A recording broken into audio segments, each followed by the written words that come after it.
Hello my dear students, in a last video discussed about light. What are the sources of light? Luminous and non-luminous objects, and also the man-made and natural sources of light, and how the light travels in a straight line.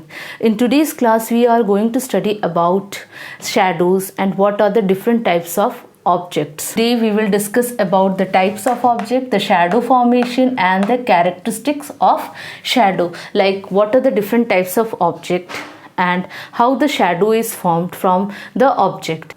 What are the characteristics of shadow? So first, what are the types of object? So the objects are broadly classified into three types on the basis of how they pass the light through them.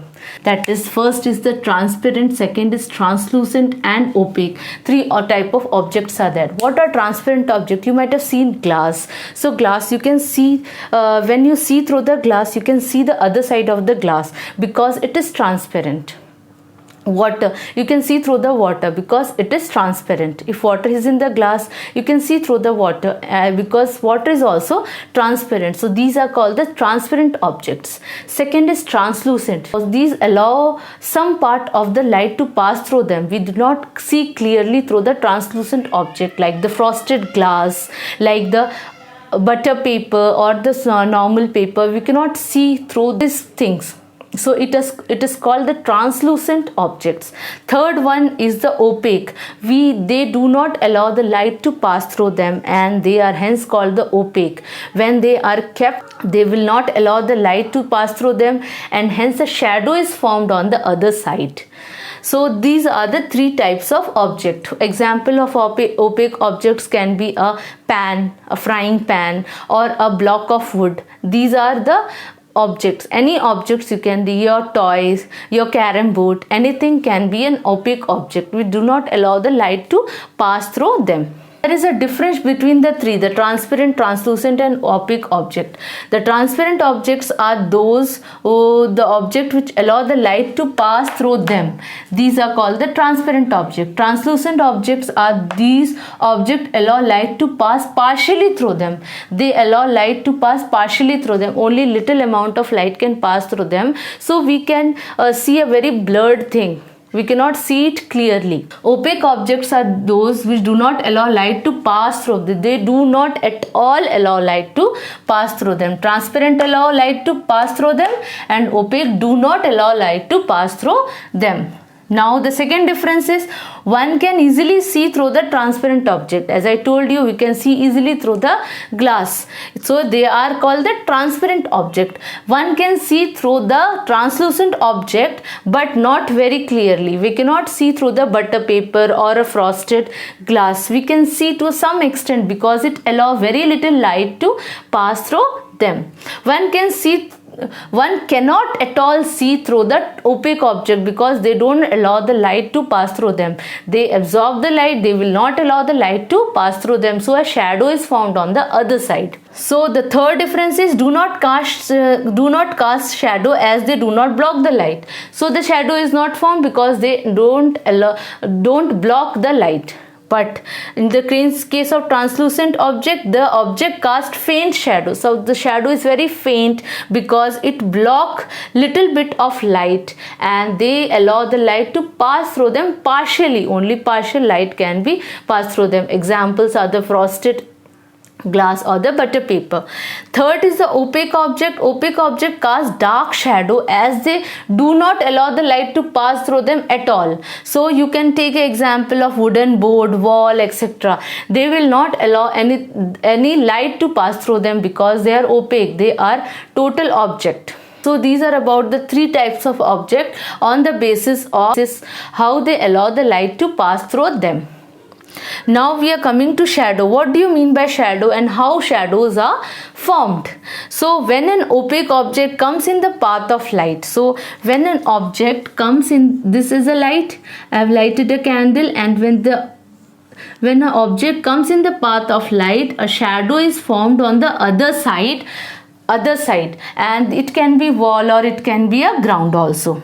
So when an object comes in the path of light, light cannot pass through it and forms a dark spot, and this dark spot is called the shadow, and this dark spot is formed on the other side. If the wall is on the side, so you can see the shadow on the other side of the source of light. The source of light is here, the object is here, and the shadow of the object is formed on the other side of the source of light. So it is called the source of light. It is the object and the shadow is formed, and this is the wall. This is the wall. Okay, so the object is the shadow is formed on the wall. So this is how the shadow is formed. We will now learn what are the characteristics of a shadow. Shadow is formed when an opaque object is opaque objects like this object. This is an opaque object like a block of wood I have taken, and it blocks the light, and hence the shadow is formed on the side of the source of light. So this is the shadow formed. So shadow is formed when an opaque object blocks the beam of light. As the object moves, the shadow moves. So if you move the object this side or this side, the shadow will become longer and will become shorter. So the shadow will also move as you will move the object closer to the source of light or away from the source of light. Shadow is formed in the direction opposite to the source of light. Near the source of light, and the shadow is formed on the other side of the source of light. As the object goes far away from the source of light, when it goes far away, it goes here. The shadow formed will be shorter. The shadow formed will be shorter than the object, and when the object becomes closer to the source of light, then the shadow formed will be a bigger one. So this is very important. As the object goes far away from the source of light, the shadow formed is shorter, and when the object goes closer to the source of light, the shadow formed is longer. So when you stand at the noon time under the sun, what happens? The sun rays are direct, so the shadow that is formed, it is a bit shorter as compared to the shadow formed during the morning and the evening hours. So here it is written, if the light source is overhead, in case of the sun, that is the noon time, shadow formed will be smaller because the rays of the light are falling directly on us. And if the object move away from the source of light, so what happens when the object moves away from the source of light? The rays are generally slanting, so the shadow that is formed will be a little longer because the rays of light are slanting, so the shadow formed will be a longer. So we see generally longer shadows and during the morning and the evening hours, and the shorter shadows during the noon time. So this is all about the characteristics of shadow. So you can try making a shadow at home, keeping a candle and an object and the wall, and you can see on the wall the shadow is created. Generally when the light goes off, you try making the shadows of different animals. So you try it out today itself.